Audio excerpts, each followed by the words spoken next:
जहां एक और विश्व में बहुत से देश भारत के साथ रिलेशंस इंप्रूव करने के लिए आतुर हैं, वहीं दूसरी ओर कनाडा खुद बने बनाए संबंधों को नष्ट करने में लगा हुआ है। अभी अक्टूबर में भारत में कैनेडियन ट्रेड मिशन आने वाला था।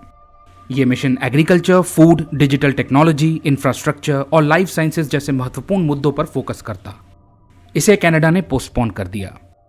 अभी दोनों देशों के बीच ट्रेड टॉक सस्पेंड हो चुकी हैं।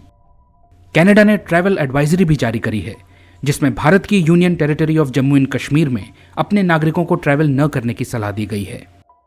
ट्रैवल एडवाइजरी में बोला गया है कि वहां आतंकवाद, उग्रवाद, नागरिक अशांति और अपहरण का खतरा है। इसके अलावा कनाडा ने भारत के डिप्लोमैट को एक्सपेल कर दिया। जवाब में भारत ने भी कैनेडियन डिप्लोमैट को 5 दिनों में देश छोड़ने के लिए कहा। यह शो करता है कि इंडिया और कनाडा के रिलेशंस इस समय पर काफी स्ट्रेन्ड हो चुके हैं। जियोपॉलिटिकल एनालिस्ट्स और फॉरेन पॉलिसी एक्सपर्ट्स कनाडा की इस मूव को ब्लंडर बता रहे हैं। वैसे यह मूव इतनी गलत है कि इसे समझने के लिए एक्सपर्ट होना जरूरी नहीं है। सामान्य आदमी भी समझ सकता है कि यह काफी गड़बड़ है। इस वक्त जस्टिन ट्रूडो और उनकी सरकार भारत और कनाडा के संबंध बिगाड़ने पर तुले हुए हैं। कनाडा के इस स्टैंस को समझने के लिए पहले हरदीप सिंह निज्जर के बारे में जान लीजिए। यह खालिस्तान टाइगर फोर्स नामक एक्सट्रीमिस्ट ऑर्गेनाइजेशन का चीफ था। यह ऑर्गेनाइजेशन भारत में बैंड है।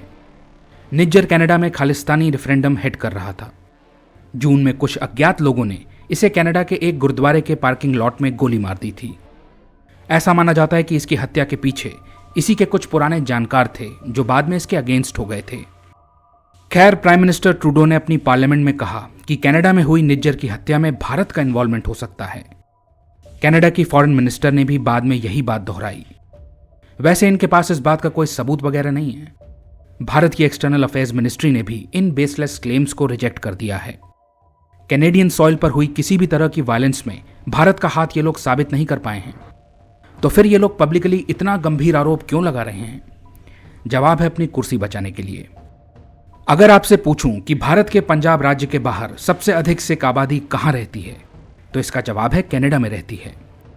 कनाडा की पॉलिटिक्स में सिख्स काफी महत्वपूर्ण रोल प्ले करते हैं। सिख्स कनाडा में सबसे तेजी से बढ़ते रिलीजियस ग्रुप्स में से एक हैं। गवर्नमेंट के हर लेवल पर उनका अच्छा खासा रिप्रेजेंटेशन है। अब जस्टिन ट्रूडो की सरकार के सर्वाइवल के लिए न्यू डेमोक्रेटिक पार्टी का सपोर्ट जरूरी है। इस पार्टी का हेड है जगमीत सिंह। ये नॉन खालिस्तानी सपोर्टर है।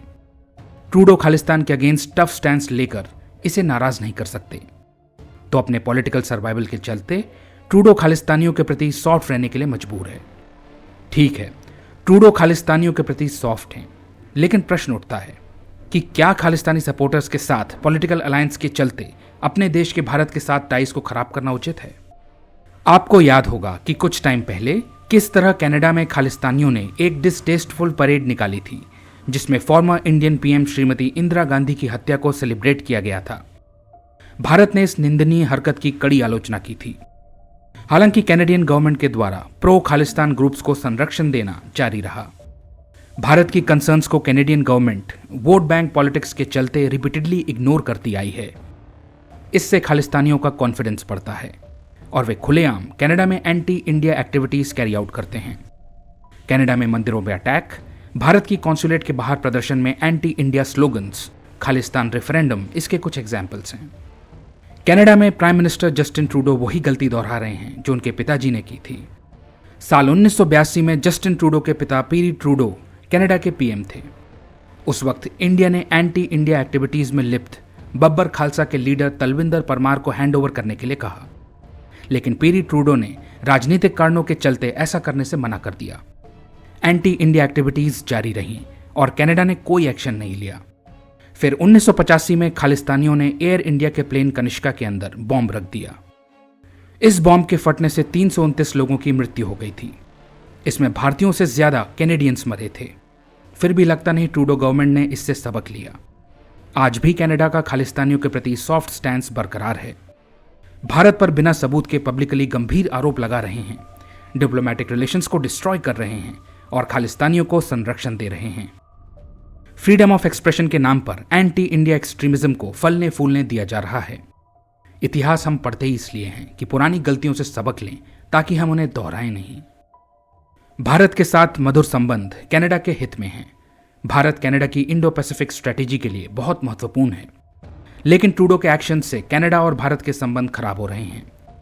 अपने निजी हित के चलते राष्ट्र का अहित हो तो क्या यह सही है? वर्तमान में थोड़े से लाभ के लिए भविष्य में बड़ा नुकसान हो तो इसे क्या कहेंगे? दूरदृष्टि की कमी। अभी कैनेडियन सिक्योरिटी एजेंसीज को कोई एविडेंस भी नहीं मिला है। केवल एलिगेशंस के बेसिस पे इतना बड़ा स्टेप लेना, डिप्लोमैट्स को एक्सपेल कर देना, कहां की समझदारी है? क्या लोकल वोटर्स को अट्रैक्ट करने के लिए ग्लोबल स्टेज पर अपने इंटरेस्ट्स को नुकसान करना ठीक है? आप इसके बारे में क्या सोचते हैं?